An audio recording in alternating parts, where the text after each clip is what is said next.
Hey everyone, I'm recording this on February 3rd because my January Vinegar Syndrome package has arrived, and it didn't ship until February 1st. Now, if you've watched the channel for a while, watched my unboxings, you know that normally when something gets shipped to me, FedEx takes forever to get here. This one only took 2 days, so it may have shipped very late out of Vinegar Syndrome, out of Bridgeport, Connecticut, but it actually arrived here much faster than FedEx usually gets me things, so credit where credit's due. So, I'll go ahead and open. I didn't resubscribe because instead of putting the subscriptions up on Black Friday when no one has money because they're buying Christmas gifts, they decided to do a subscribers week starting on the 1st of January. And so that's when they went ahead and offered year-round subscriptions. I don't know if they'll do a halfway, but I was a halfway subscriber for last year, but I did not re-up because even though it's not around Black Friday, and even though I had no one to buy Christmas presents for this year due to getting dumped, the 1st of January is still, when rent's due, so that's not the only reason I didn't resubscribe. But, yeah, it's still, but I mean, if you're going to do a year-round subscription and the year is going to actually start at January and end at December, there's only so many times of the year you can offer it for a full year, so they can't go like April to April or anything. So I decided not to. If they do offer another halfway, then I'll see what's on the schedule and then maybe I'll go for more, but, but for this iteration, they released the January titles, or announced the January titles on the first day, and then every day after that they announced some other stuff. I think there was a VSA, there was 2 VSLs, which is a new label to extract more money outside of subscriptions. There was a merch day, I think there was a Picorama day, so, but then on top of that, they also had I think just first day, very quickly, they had some out-of-print stuff that they had found, in their warehouse or whatever. So those were put on sale, and those went out fine. And then every day they did what they called a 10 for 10, where they'd put 10 of their releases out, and they'd be $10 with a slipcover before taxes and shipping and all that stuff. And that was sort of a rotating schedule every day, or whenever stuff sold out at that point. There was actually usually a hidden 11th one that didn't appear on that page that was still discounted, so, I picked up some of the January titles, and I picked up a couple of the 10 for 10s, and so now I'll unbox and show you what I picked up. So, by the way, February, since it is February 3rd, the February titles were announced 2 days ago. Nothing from partner labels or Vinegar Syndrome really appealed to me all that much out of those. So the only thing I picked up was Biozombie, so there won't be an unboxing for February whenever those ship and get delivered. So heads up there. Maybe I'll do a YouTube short or something like I did for Bat Pussy. So we got 2 things here, 2 bubble wraps. So let's see what we got here. Okay, so first was one of the 10 for 10 titles, and it is Disconnected. This is one of the titles that I have gone back and forth almost every halfway and Black Friday sale on picking up, and I've opted not to. Finally, I saw it for $10, and I'm like, I might as well just pick it up. I believe this is from the same person who made Psychos in Love, which I own but haven't watched yet for some reason, because I'm behind and lazy. So, but this seemed interesting, and I thought... Psychos in Love, I know, has a pretty good reputation among Vinegar Syndrome followers and just reviews in general of people who like this type of thing. So I figured, why not? Let me go ahead and try it. $10 is about the cheapest it's ever going to be on Vinegar Syndrome, so even though it's a standard edition, no slipcase, no slipcover or anything, why not? So, pick that one up. Next, this was one of the January titles. This is Frostbiter, Wrath of the Wendigo. So, I didn't even talk about the extras on Disconnected, so sorry. So, yeah, front of the case, back of the case. Extras, scanner restored in 2K from the 16mm vault elements, commentary track with the writer-director and one of the actors, an interview with that writer-director, an interview with that actor. There's a director introduction, there's a short film by the director, and there is a introduction and Q&A from a festival screening of that short film. Okay, it's a decent amount of extras anyway. Anyway, back to this. Frostbiter, Wrath of the Wendigo. Hell has frozen over. from what I've seen and what I've heard from this film, it's a Troma movie. I believe it's a Troma acquisition and not a Troma production. But when I saw the trailer and everything, it very much had very thick slipcover on it as well, to say. Anyway, it had very much like Demon Wind vibes from it, so that sort of like campy creature effects, cabin in the woods, in this case with snow. So it seemed like it was a fun movie, so I thought, why not? I'd pick this one up. So this is 83 minutes, movies from 1995, it's region-free. Let's see, it's scanned and restored in 2K from the 16mm camera negative, love 16mm. A brand new commentary track with the co-writer-director, it's moderated by some other guy. There's an interview with that same co-writer-director, there's an interview with the producer, an interview with one of the actors, an interview with the stop-motion animator. Oh, it's going to be a little, what was the other one, Winter Beast action in this? Interview with one of the other actors, an interview with the sound editor/actor, behind-the-scenes stills gallery, and then there's some archival extras, presumably from an old Troma DVD. Featurette with an actor, there's an original promo video, an original video trailer, behind-the-scenes footage, footage from the Michigan premiere, and archival Troma introduction and promo video, so I assume Lloyd Kaufman will be in that one, so that seems pretty cool. So, looking forward to that, because it seems like it's going to be just, the kind of, silly fun with creature effects that this kind of thing usually has. This was another 10 for 10. This one did have a slipcover. And this is Sister Sister. I've heard mixed things about this. I just know it has actual stars and it was an actual writer-director who did this. But I figured, $10 with a slipcover, cheapest that's ever going to be. So this is the front. And this is the back. I know this is like a Southern Gothic type movie, and I know Jennifer Jason Leigh has some nudity in it, as she was in her early career. She did it a lot in Fast Times and Last Exit to Brooklyn, Single White Female, and all that good stuff. So who doesn't love a naked Jennifer Jason Leigh from the 80s and 90s? Boop. So this is 90 minutes. It's from 1987. The writer, Bill Condon and Joel Cohen, not the Cohen from the Coen brothers, as well as someone named Ginny Sorella, and it's directed by Bill Condon. Bill Condon did Gods and Monsters, as far as I remember. So he's a well-known name. But yeah, Eric Stoltz is in this, Jennifer Jason Leigh, so it's got, pedigree talent behind it. Let's see, there is a commentary track with Bill Condon, a different commentary track with author and critic Alexandra Heller-Nicholas, an interview with one of the actresses, there is an interview with the composer, interview with the cinematographer, deleted scenes with director commentary, the original trailer, and a 12-page booklet. So, yeah, figure Southern Gothic with, pedigree talent behind it. Why not? I figure it was worth a $10 blind buy. I know it's on Tubi and everything, but half these movies are on Tubi or Freevee or something like that. So, for $10, might as well own it if I like it. And then the two most exciting things for me from this sale, and these were January releases.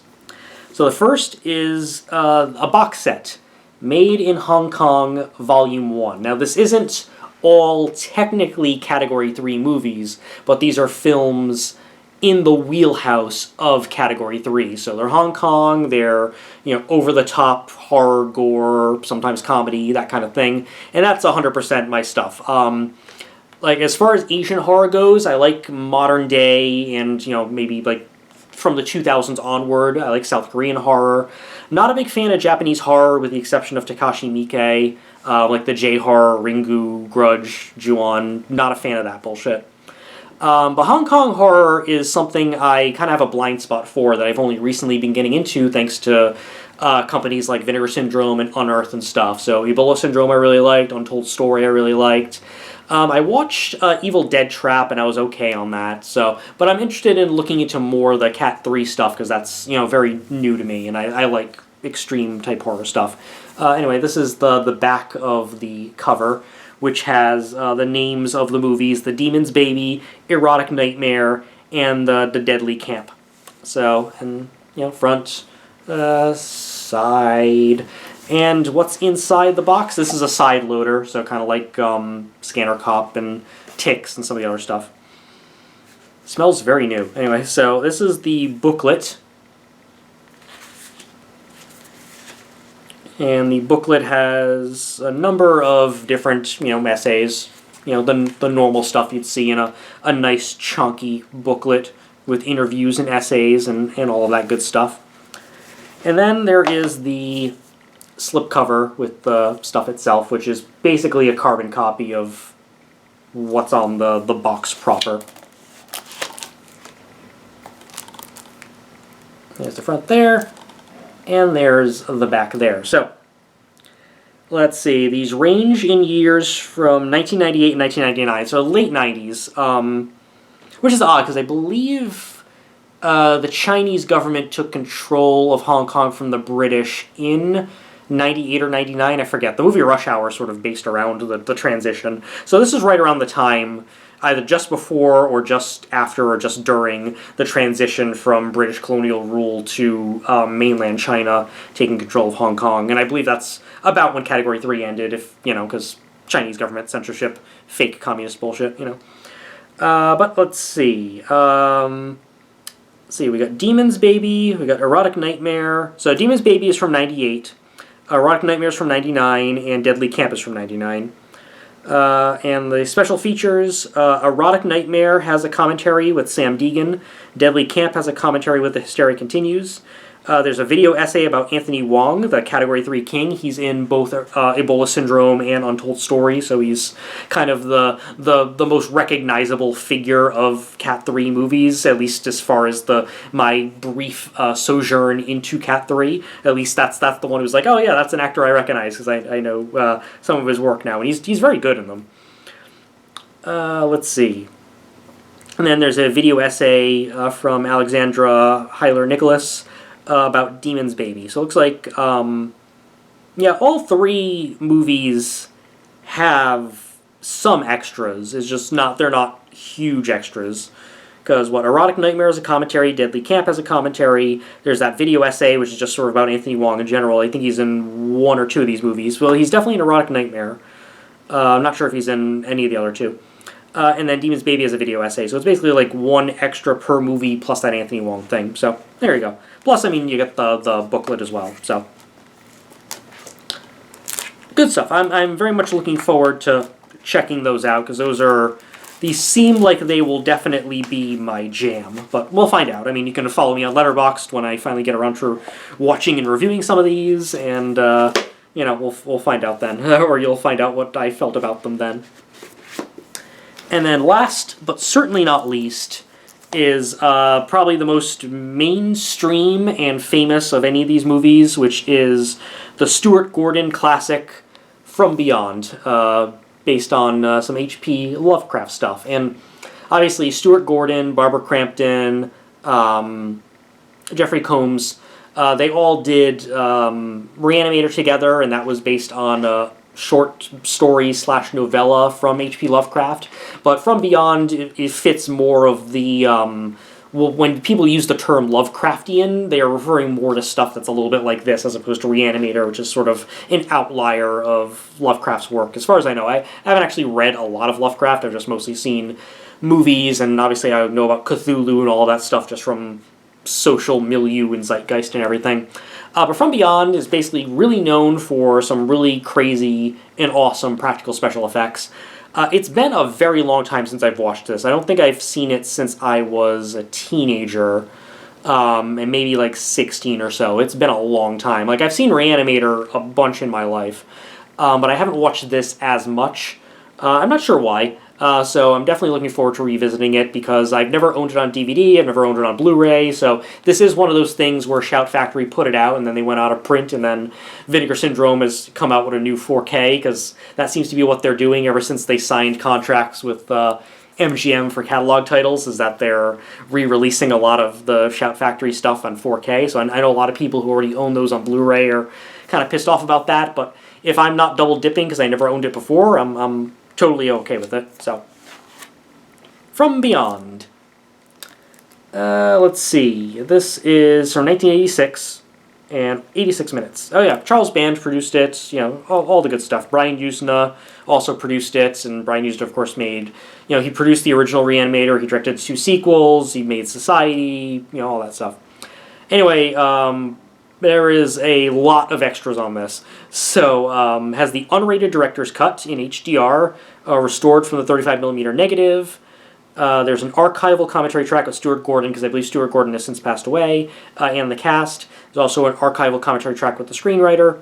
And on top of the 4K UHD disc, there's 2 Blu-ray discs.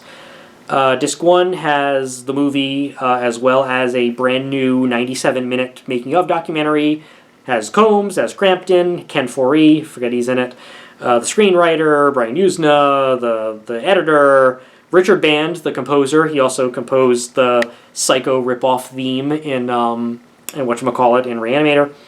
The Foley artist, the effects supervisors, effects artists, all good stuff. Robert Kurtzman's one of them, yeah. So, a lot of people there, a lot of cool people. And then Disc 2 has, looks like archival special features in that one. So there is a 9-minute thing with Stuart Gordon. There is a 20-minute interview with the director from 2012. There's an interview that's 18 minutes from 2013 with Jeffrey Combs. There's a 14-minute interview from 2012 with Barbara Crampton. There's a 20-minute 2013 interview with Barbara Crampton on top of that one. So we got 2 Barbara Cramptons in there. We've got an interview, a 7-minute interview with Charles Band. I got a 23-minute featurette about the effects from 2013. There is another, doesn't say how long it is, but there's another effects featurette from 2012.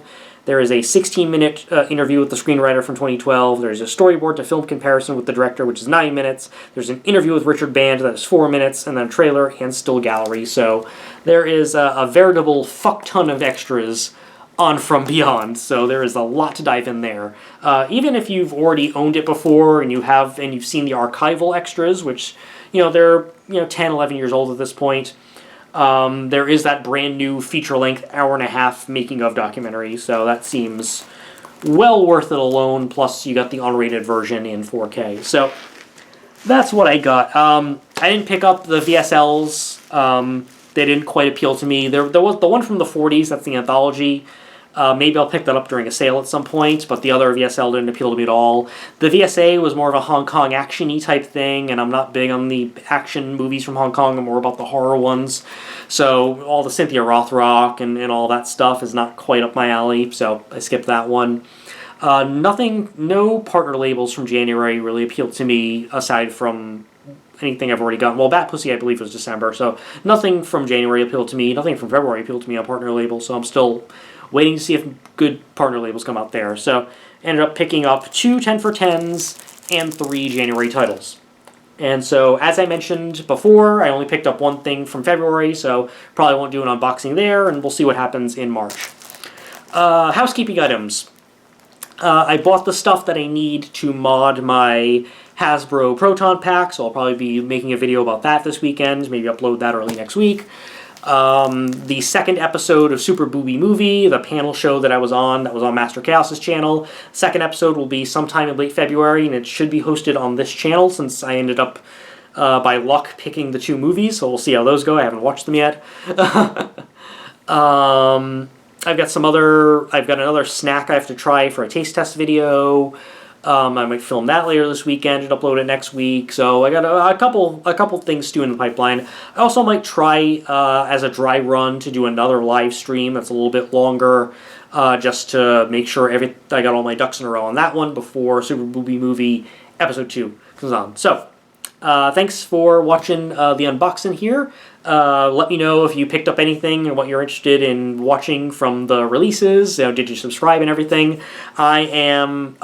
Somebody used my referral code, and I got 500 points for that. So whoever used it, if you're watching, thank you, because I'm trying to build up enough points to get that sweet door hanger reward. So thanks for that. But otherwise, thanks for watching, everybody. Take care. Hope you have a good one.